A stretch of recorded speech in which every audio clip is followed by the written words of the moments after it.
PM Modi के इस फैसले से बदलेगी भारत की पहचान। अब हर भारतवासी को होगा गुमान। विरोधियों ने भी कर दी इस कदम की तारीफ। 57 साल बाद देश को एक बड़े नुकसान से मोदी बचाएंगे। भारत की सियासत में एक नया रूप लाएंगे। अब नेता चुनावी लोभ में जनता को नहीं फंसा पाएंगे। ये तो सच है कि नरेंद्र मोदी के राज्य में भारत एक अलग मुकाम पर पहुंच चुका है। कई ऐसे ऐतिहासिक फैसले लिए गए हैं जिसने हिंदुस्तान की पहचान पूरी दुनिया में एक मजबूत देश के रूप में बना दी है।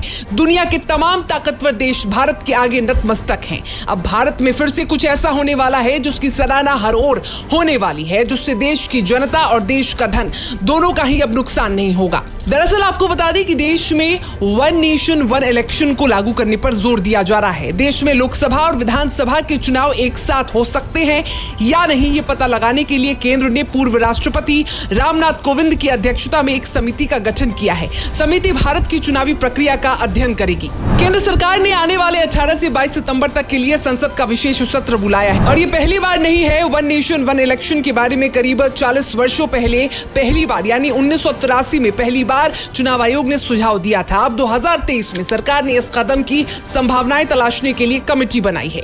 समिति का गठन ऐसे वक्त पर किया जा रहा है जब 5 राज्य आगामी नवंबर-दिसंबर में विधानसभा चुनाव की तैयारी कर रहे हैं, जो कि अगले साल होने वाले लोकसभा चुनाव से पहले होने वाली है। अगले साल अप्रैल मई में लोकसभा का चुनाव भी होने वाला है और ऐसे में हाल के कदमों से ये संकेत मिलता है कि सरकार इनमें से कुछ चुनावों को लोकसभा चुनाव के साथ कराने पर विचार कर सकती है। अब आपको बताते हैं कि इसको कराने से देश को क्या फायदा होगा। लोकसभा और विधानसभाओं के चुनाव को एक साथ कराए जाने से जनता का पैसा बचेगा, प्रशासनिक व्यवस्था और सुरक्षा बलों पर बोझ कम पड़ेगा, सरकारी नीतियों का समय पर कार्यान्वयन हो सकेगा और प्रशासनिक मशीनरी चुनावी कार्यक्रम के बजाय विकास कार्यों में ज्यादा समय दे पाएगी। इतना ही नहीं, ये पहली बार नहीं है। 1951 से 1967 के बीच लोकसभा और सभी राज्य के विधानसभाओं के चुनाव एक साथ हुए थे। 1951 से 1952 में आम चुनाव और राज्य की विधानसभाओं के चुनाव एक साथ हुए थे और इसके बाद 1957, 1962 और 1967 में लोकसभा और राज्यों के विधानसभा चुनाव एक साथ हुए थे। 1968 और 1969 में कुछ विधानसभाओं के समय से पहले भंग होने की वजह से पहली बार एक साथ चुनाव होने का चक्र बाधित हुआ था। इतना ही नहीं, लोकसभा और विधानसभा के चुनाव अलग अलग कराने का अनुमानित खर्च आपको बता देते हैं, जिसको सुनकर आपके होश उड़ जाएंगे।